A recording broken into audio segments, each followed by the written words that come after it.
అంతా నెయ్యేనండి, నెయ్యే వేసాను. నేను నెయ్యి ఎక్కువ తింటామన్నమాట పలావ్కి. డాల్టా కానీ ఆయిల్ కానీ అస్సలు వాడనన్నమాట.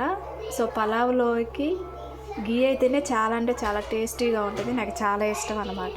సో బిర్యానీ సామాన్లన్నీ వేసేసుకుందాం. వేసుకుని ఫ్రై చేసుకుందాం. పచ్చిమిర్చి, ఉల్లిపాయలు, కరివేపాకు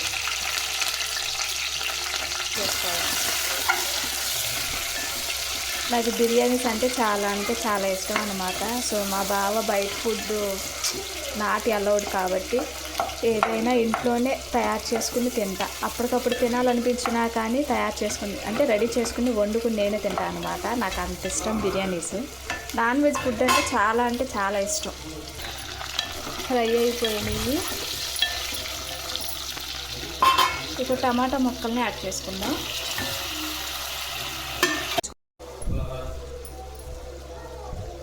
టమాటాలు కూడా ఫ్రై అయిపోయినాయి. అల్లం చిల్లిపాయ పేస్ట్ యాడ్ చేసుకోవాలి.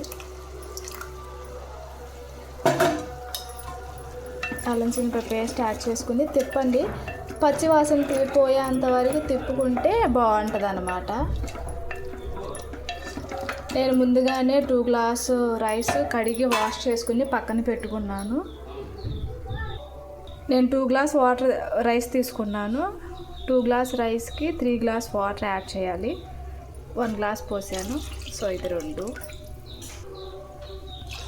3,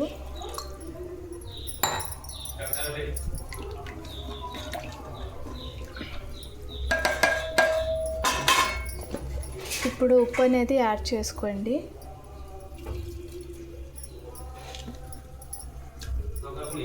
ఉప్పు యాడ్ చేసుకుని ఒకసారి కలుపుకొని తిప్పుకోండి. మూత చేసుకుని ఉడికించుకోవాలి. నీళ్లు మసులుతున్నాయి. సో ఇప్పుడు బియ్యాన్ని యాడ్ చేసుకుందాం.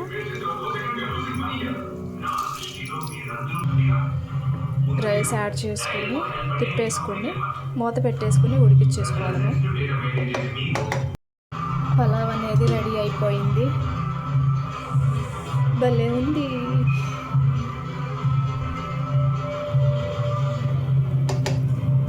నచ్చితే లైక్ చేసి సబ్స్క్రైబ్ చేసుకోండి ప్లీజ్.